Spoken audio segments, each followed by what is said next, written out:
Good afternoon, everybody.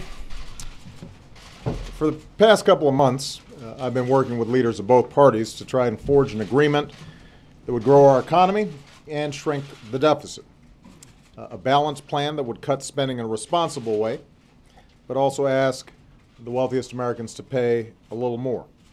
And above all, protect our middle class and everybody who's striving to get into the middle class. I still want to get this done.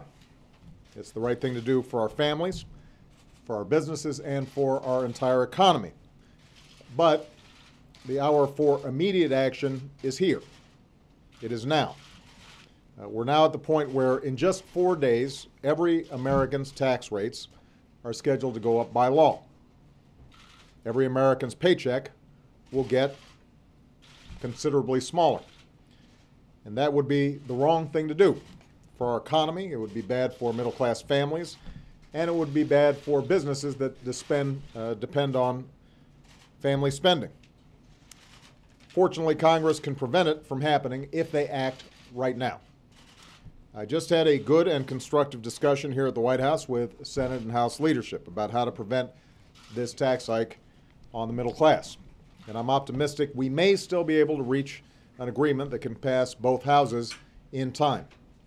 Senators Reid and McConnell are working on such an agreement as we speak. But if an agreement isn't reached in time between Senator Reid and Senator McConnell, then I will urge Senator Reid to bring to the floor a basic package for an up or down vote, one that protects the middle class from an income tax hike, extends the vital lifeline of unemployment insurance to 2 million Americans looking for a job, and lays the groundwork for future cooperation on more economic growth and deficit reduction. Guys, I can hear you over here.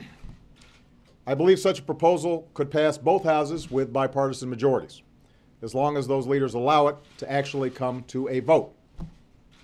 If members of the House or the Senate want to vote no, they can. But we should let everybody vote. That's the way this is supposed to work. If you can get a majority in the House and you can get a majority in the Senate, then we should be able to pass a bill. So the American people are watching what we do here. Obviously, their patience is already thin. This is deja vu all over again. America wonders why it is that in this town, for some reason, you can't get stuff done in an organized timetable. Why everything always has to wait till the last minute. Well, we're now at the last minute. And the American people are not going to have any patience for a politically self-inflicted wound to our economy. Not right now. The economy is growing, but sustaining that trend is going to require elected officials to do their jobs. The housing market is recovering, but that could be impacted if folks are seeing smaller paychecks. The unemployment rate is the lowest it's been since 2008. But already you're seeing businesses and consumers starting to hold back because of the dysfunction that they see in Washington. Economists, business leaders, all think that we're poised to grow in 2013, as long as politics in Washington don't get in the way of America's progress. So we've got to get this done. I just want to repeat, we had a constructive meeting today. Senators Reid and McConnell are discussing a potential agreement where we could get a bipartisan bill out of the Senate, over to the House, and done in a timely fashion so that we met the December 31st deadline. But given how things have been working in this town, we always have to wait and see until it actually happens. The one thing that the American people should not have to wait and see is some sort of action. So if we don't see an agreement between the two leaders in the Senate, I expect a bill to go on the floor, and I've asked Senator Reid to do this, put a bill on the floor that makes sure that taxes on middle-class families don't go up, that unemployment insurance is still available for 2 million people, and that lays the groundwork then for additional deficit reduction and economic growth steps that we can take in the new year. But let's not miss this deadline. That's the bare minimum that we should be able to get done. And it shouldn't be that hard, since Democrats and Republicans both say they don't want to see taxes go up on middle-class families. And I just have to repeat,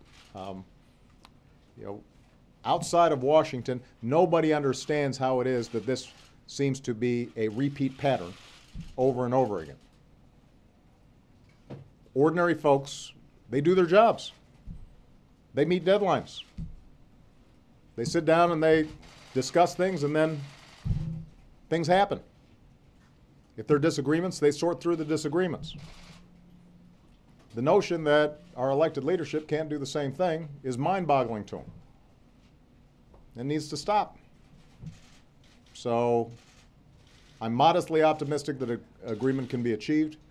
Nobody's going to get 100% of what they want, but let's make sure that middle-class families and the American economy, and in fact the world economy, aren't adversely impacted because people can't do their jobs.